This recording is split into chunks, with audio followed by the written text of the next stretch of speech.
Hello students, welcome to my class. और प्यारे बच्चों, क्या हालचाल? सब फर्स्ट क्लास। आई होप आप सब अच्छे होंगे।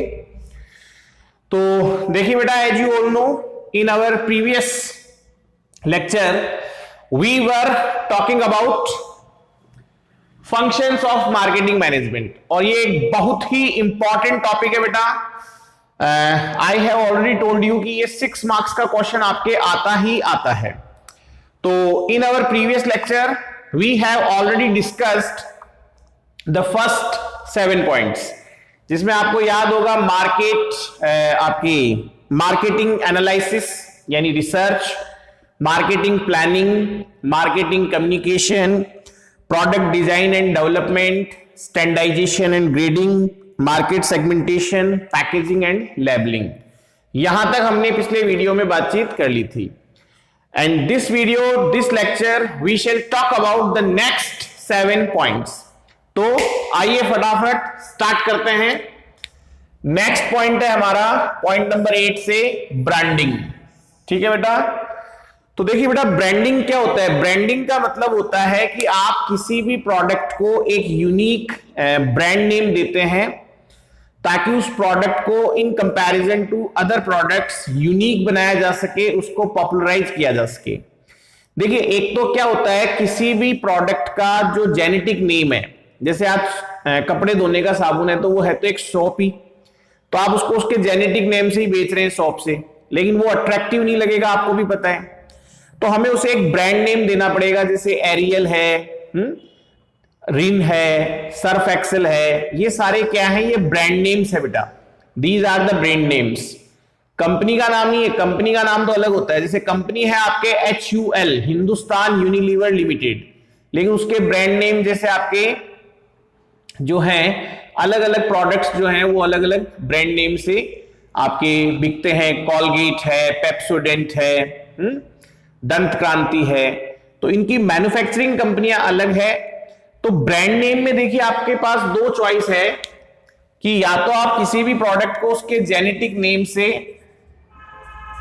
जो है सेल आउट करें, लेकिन आपको पता है जब आप किसी चीज को उसके जेनेटिक नेम से सेल आउट करेंगे तो उसकी एक सेल्फ रिकॉग्निशन नहीं बनेगी, वो दूसरे प्रोडक्ट्स के कंपैरिजन में अलग नहीं लगेगा, यूनिक नहीं लगेगा, कॉम्पिटिटिवनेस आपकी खत्म हो जाएगी। उस प्रोडक्ट की सेल्स प्रमोशन करने में, उसको सेल्स करने में आपको जोर आएगा।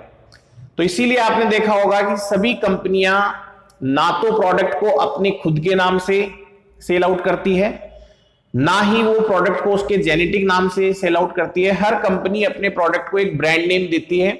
जैसे अगर हम आज नहाने के साबुन की बात करें तो लक्स आता है, डव आता है, निरमा आता है, आपके लाइबॉय आता है, हमाम आता है, पियर्स आता है। तो बहुत तरह के ये all these are brand name.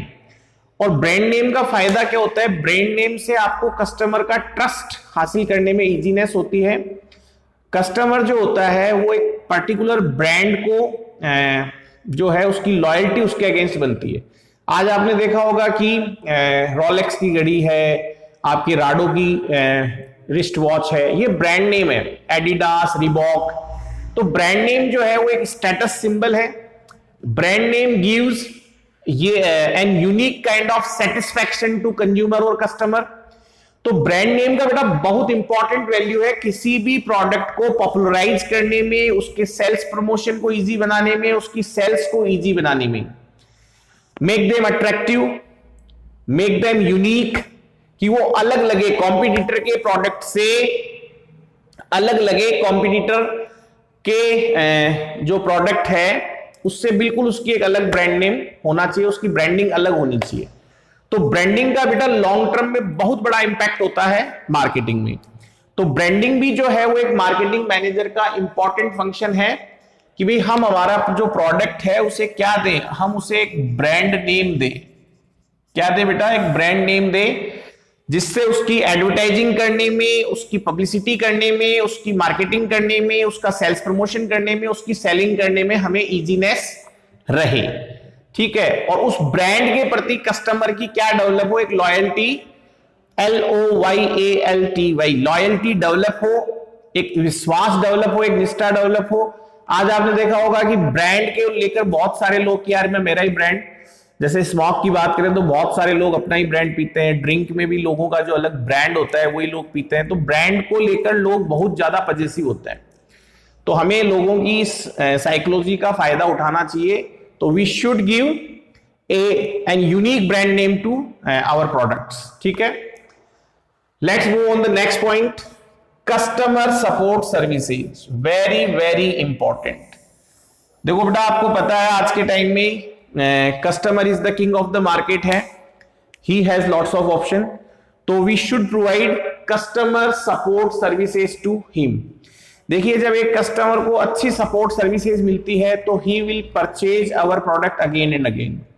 अगर आप चाहते हैं कि हमारा जो कस्टमर है वो अगेन एंड अगेन हमारा ही प्रोडक्ट यूज करे, हमारी ही शॉप से परचेज करे, हमारी ही कंपनी का प्रोडक्ट परचेज करे, तो आपको उसको सपोर्ट सर्विसेज देनी ही पड़ेगी।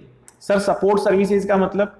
सपोर्ट सर्विसेज का मतलब वारंटी पीरियड में आपके रिपेयर्स एंड मेंटेनेंस की सर्विसेज हैं, टेक्निकल असिस्टेंस है, इंस्टॉलेशन का सर्विसेज है, फाइनेंस फैसिलिटी है कि वो इंस्टॉलमेंट में भी खरीद पाए, ईएमआईज वगैरह पे भी खरीद पाए। कोई भी जो प्रॉब्लम है कस्टमर की वो शॉर्ट आउट होनी चाहिए। देखिए, आपकी बुक में भी लिखा है कि customer support services prove effective in promoting repetitive purchases and developing brand loyalty.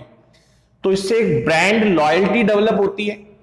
क्या डेवलप होती है? ब्रांड लॉयल्टी डेवलप होती है, और कस्टमर और consumer will purchase our product again and again, क्योंकि उसको सपोर्ट सर्विस मिल रही है। कस्टमर को जब दिक्कत आ रही है तो हम उसकी प्रॉब्लम को शॉर्ट आउट कर रहे हैं, ठीक है। अंडरलाइन करेंगे आप बुक में। These services include after sales services, जैसे रिजोल्यूशन ऑफ कंज्यूमर कंप्लेंट्स। अगर कस्टमर की कोई भी कंप्लेंट आती है तो उसका सॉल्यूशन होना ही चाहिए, otherwise he will get dissatisfied. फिर क्रेडिट सर्विसेज है, ईएमआईज वगैरह पे खरीदने की सुविधा है, मेंटेनेंस सर्विसेज है, टेक्निकल असिस्टेंस है, वही बातें जो मैंने आपको बताई है। All these are meant to provide maximum satisfaction to a consumer, which is a key to success in the present scenario. तो मैंने आपको बताया था कि मार्केटिंग में जो सबसे बड़ा in marketing management, in marketing, customer satisfaction has utmost importance. Customer satisfy रहेगा तो he will purchase again and again. Is that clear? तो customer support services is the key to success. Okay, तो हमें customer को satisfy रखना है, make them satisfy. Customer की जो कंप्लेंट्स है, कंज्यूमर कंप्लेंट्स को as soon as possible resolute करोगे, उनको रिसॉल्व करोगे, और उसकी जो भी टेक्निकल सहायता करनी है वो करनी है, रिपेयर मेंटेनेंस है, फाइनेंस फैसिलिटी है, एटसेट्रा एटसेट्रा। यानी उनको किसी भी कीमत पे डिससेटिस्फाई नहीं होने देना चाहिए। फिर है बेटा प्राइस डिटर्मिनेशन। तो आपको पता है बेटा, प्राइस जो है वो किसी भी प्रोडक्ट की सेलिंग में एक इंपॉर्टेंट रोल प्ले करती है। प्राइस वो अमाउंट है जो कस्टमर आपको प्रोडक्ट के लिए एक्सचेंज के रूप में पे करता है, और कोई भी कस्टमर किसी प्रोडक्ट के लिए उतना ही प्राइस पे करने को तैयार होता है जितना उसको उससे सेटिस्फैक्शन मिल रहा है। और आप सब जानते हैं, इकोनॉमिक्स, आप में जो जितने भी इकोनॉमिक्स पढ़ते हैं और मैथ्स वाले बच्चे भी ये समझते हैं, क्योंकि ये कॉमन सिनेरियो है कि किसी भी प्रोडक्ट का जो डिमांड है वो डायरेक्टली उसके प्राइस से रिलेट करता है। अगर प्राइस ज्यादा होता है तो वो प्रोडक्ट कम बिकता है, प्राइस कम होता है तो प्रोडक्ट ज्यादा बिकता है। तो आप जानते ही है प्राइस एंड डिमांड का रिलेशन, कि आप अगर प्रोडक्ट बहुत अच्छा है लेकिन ज्यादा प्राइस रख दोगे तो कम बिकेगा, प्रोडक्ट अच्छा है लेकिन प्राइस कम रखोगे तो ज्यादा बिकेगा। तो आपको डिसाइड करना है कि what kind of pricing should be there. तो प्राइस और डिमांड का बहुत क्लोज रिलेशन है। तो being a marketer, being a marketing manager, we have to decide our prices of our products very carefully, क्योंकि अगर हमने प्राइस ज्यादा डिकोड कर दिया, अगर हमने प्राइस ज्यादा कोट कर दिया तो भी दिक्कत है, कम कोट किया तो भी हमें लॉस है। तो price determination should be done very carefully.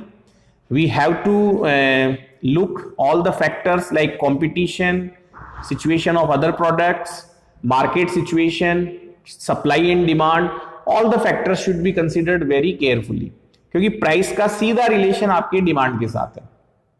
ठीक है, तो प्राइस डिटर्मिनेशन भी एक बहुत इंपॉर्टेंट फंक्शन होता है किसी भी मार्केटिंग मैनेजर का। ठीक है, let's move on next point, selling. तो तो भाई सेलिंग के लिए तो सारा काम हो ही रहा है, आपको पता है कि सेलिंग से ही तो आपका ऑनरशिप ऑफ ट्रांसफर होगा, पैसा आएगा एक्सचेंज में।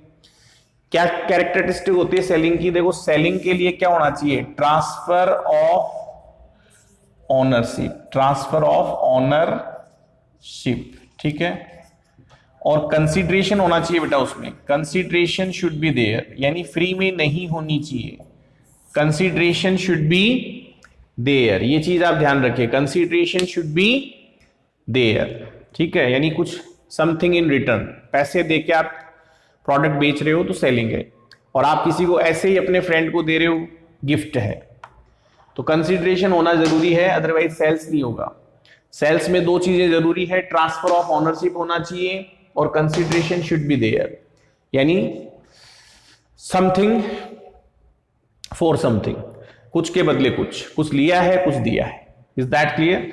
तो सेलिंग तो आपको पता ही है सबसे इंपॉर्टेंट है, क्योंकि बिजनेस में सारा रेवेन्यू जो आता है बेटा वो सेलिंग से ही आता है, ये चीज आपको ध्यान रखनी है।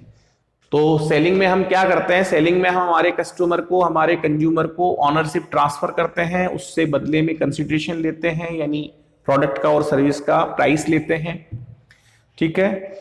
तो सेलिंग के लिए तो सारा कार्यक्रम ही हो रहा है, क्योंकि जितना ज्यादा सेल्स होगा कंपनी का रेवेन्यू और प्रॉफिट उतना ही बढ़ेगा, जितना कम होगा उतना कम हो जाएगा, ठीक है। Let's move on next point, transportation. तो देखो बेटा आपको पता है कि ट्रांसपोर्टेशन जो है वो आपके प्लेस यूटिलिटी को प्रोवाइड करवाता है। आज आपको पता है कि सभी प्रोडक्ट सभी जगह प्रोड्यूस नहीं होते हैं, लेकिन ट्रांसपोर्टेशन के थ्रू सारे प्रोडक्ट हम तक पहुंचते हैं और बहुत अच्छे से पहुंचते हैं। आज आपने देखा है कि कॉफी कर्नाटका में होती है लेकिन कॉफी पूरे इंडिया में मिलती है, चाय के बागान जो है वो आसाम में है लेकिन वो पूरे इंडिया में अवेलेबल है। तो ट्रांसपोर्टेशन की वजह से ही जहां कहीं भी प्रोडक्ट बनता है या मैन्युफैक्चरिंग होती है या उसकी एग्रीकल्चर होती है, लेकिन वो प्रोडक्ट सब जगह तक पहुंचता है, कोई दिक्कत नहीं है। आपकी बुक क्या कह रही है ट्रांसपोर्टेशन पे? Transportation refers to the movement of goods oblique products from one place to another. Transportation क्या करता है, एक प्लेस से अनदर प्लेस पे मूवमेंट कराता है। The function is important since it involves collection of products from different producers and making it available to different consumers timely. लोगों को टाइमली उसकी वजह से प्रोडक्ट मिल पाता है। It leads to the generation of place utility. आज मुझे बताओ ट्रांसपोर्टेशन नहीं होता तो क्या आसाम की चाय यहां मिल पाती, क्या कर्नाटका की कॉफी यहां मिल पाती क्या? तो it leads to place utility. The marketing department employs various means of water, land and air. कौन कौन से ट्रांसपोर्टेशन होते हैं? पानी के थ्रू आप ट्रांसपोर्ट कर सकते हैं, स्टीमर में, आपके यॉट में या जहाज में, शिप में, एटसेट्रा एटसेट्रा। रोड पे तो आप सब जानते ही हैं, रोड ट्रांसपोर्ट है या रेल ट्रांसपोर्ट है या एयर ट्रांसपोर्ट है। तो एयर, वाटर और आपके लैंड तीनों ही ट्रांसपोर्टेशन के माध्यम है आपके। और ट्रांसपोर्टेशन के अंदर हम गुड्स का इंश्योरेंस भी करवाते हैं कि कल को कोई मिसहैपनिंग हो जाए ड्यूरिंग द ट्रांजिट, अगर रास्ते के दौरान कोई मिसहैपनिंग हो जाए तो उसको कवर किया जा सके, फाइनेंशियल लॉस को, तो उसका इंश्योरेंस भी हम करवाते हैं। तो ट्रांसपोर्टेशन जो है बेटा वो प्लेस यूटिलिटी को प्रोवाइड करवाता है। एक प्लेस पे बन रहे गुड्स को, प्रोडक्ट्स को पूरे कंट्री में, across the country, even across the world, वो उस प्रोडक्ट को और सर्विस को प्रोवाइड करवाता है। जनरली ट्रांसपोर्टेशन जो है वो आपकी गुड्स और प्रोडक्ट्स के लिए ज्यादा इंपॉर्टेंट है। सर्विसेज तो फिर भी आप ऑनलाइन वगैरह भी इतना भेज सकते हैं, लेकिन गुड्स तो आपको, गुड्स और प्रोडक्ट्स के लिए तो ट्रांसपोर्टेशन लगेगा ही लगेगा। फिर आपकी storage, next point is storage. तो देखो बेटा आपको पता है दो तरह की सीजन होती है किसी भी प्रोडक्ट की, एक होती है सीजन और एक होती है ऑफ सीजन, ठीक है। आज हमारे बहुत सारी चीजें हैं जैसे वेजिटेबल्स हैं, फ्रूट्स हैं, सीरियल्स हैं, अनाज वगैरह, तो ये साल में एक पर्टिकुलर सीजन में ही प्रोड्यूस होते हैं, मैन्युफैक्चरिंग होती है, इनकी एग्रीकल्चर होती है। लेकिन थ्रू द स्टोरेज हम इनके लिए टाइम यूटिलिटी बना सकते हैं, यानी थ्रू आउट द ईयर ये चीजें आजकल अवेलेबल रहती है, क्योंकि कोल्ड स्टोरेज है, आपके अलग अलग तरह की स्टोरेज फैसिलिटीज आ गई है। तो देखो बेटा हम सब जानते हैं कि किसी भी प्रोडक्ट के प्रोडक्शन में और उसके कंजम्पशन में गैप होता है। कोई भी प्रोडक्ट जो है वो ना ही तो प्रोड्यूस होते ही सेल होता है, कोई भी प्रोडक्ट ना तो प्रोड्यूस होते ही बिकता है और ना ही बिकते ही कंज्यूम होता है। तो एक मैन्युफैक्चरर को, एक मार्केटिंग मैनेजर को कहां तक संभालना है, प्रोड्यूस होने से लेकर बिकने तक। देखो पहली लाइन ही क्या है, generally there is a gap between sales and production activities. Sales और प्रोडक्शन एक्टिविटीज में हमेशा एक गैप होता है। कोई भी गुड्स, कोई भी प्रोडक्ट प्रोड्यूस होते ही सेल नहीं होता है। इसका मतलब उसको स्टोरेज देना पड़ेगा, क्योंकि रोड पे तो रख नहीं सकते हैं, खराब हो जाएगा। Therefore, the marketing department arranges for storage of products in certain circumstances. When the demand is lower than the supply of goods, जब डिमांड कम है, सप्लाई ज्यादा आ रही है, तो स्टोरेज करना पड़ेगा। फिर certain products like vegetables, as I have already told you, vegetables है, fruits है, cereals है, अनाज वगैरह, produced only at particular time period of season. ठीक है। Such product also need to be stored in order to make them available after the season end. तो जो seasonable products है उनका स्टोरेज आपको करना पड़ेगा, ताकि ऑफ सीजन में भी आप उन्हें क्या करवा सके, प्रोवाइड करवा सके। ठीक है। This function is meant for establishing a balance between the demand and supply of product. तो देखो आपको पता है, कभी प्रोडक्ट का डिमांड ज्यादा रहता है, सप्लाई कम रहता है, कभी सप्लाई ज्यादा रहता है, डिमांड कम रहता है। तो कभी डिमांड ज्यादा है, सप्लाई कम है, कभी डिमांड कम है, सप्लाई ज्यादा है, तो उसको हम बैलेंस करते हैं स्टोरेज के थ्रू। और स्पेशली जो सीजनल ऑफ सीजनल प्रोडक्ट है उनमें तो स्टोरेज कंपलसरी है। और डिमांड सप्लाई में भी जब देखो, जब डिमांड और सप्लाई बराबर होते हैं, जब तो बनता रहता है, बिकता रहता है। लेकिन जहां भी डिमांड सप्लाई में गैप आएगा वहां स्टोरेज करना पड़ेगा। तो storage is also a one of the most important function of marketing manager. And last but not the least जो आपका फंक्शन है वो है फाइनेंशियल फैसिलिटीज। क्या है बेटा वो है आपका फाइनेंशियल फैसिलिटीज। वो है आपका फाइनेंशियल फैसिलिटीज। तो देखो बेटा, मार्केटिंग जो डिपार्टमेंट है उनको ये सारे फंक्शंस परफॉर्म करने के लिए बहुत सारी एक्टिविटीज परफॉर्म करनी पड़ती है। और आपको पता है, एक्टिविटीज को परफॉर्म करने के लिए फाइनेंस चाहिए, पैसा चाहिए, फंड्स चाहिए। तो वो फंड्स उसको अरेंज करने पड़ते हैं। तो ये भी एक काम है मार्केटिंग डिपार्टमेंट का, कि उसको जो फंड्स रिक्वायर्ड है उसे वो अरेंज करे। उसके लिए वो टॉप मैनेजमेंट से को पूछ सकता है, उनको बता सकता है कि भाई हमारी ये रिक्वायरमेंट्स है और आप हमें फंड्स अवेलेबल करवाइए। या वो डायरेक्ट अपने लेवल पे भी बैंक से वगैरह से लोन वगैरह ले सकता है।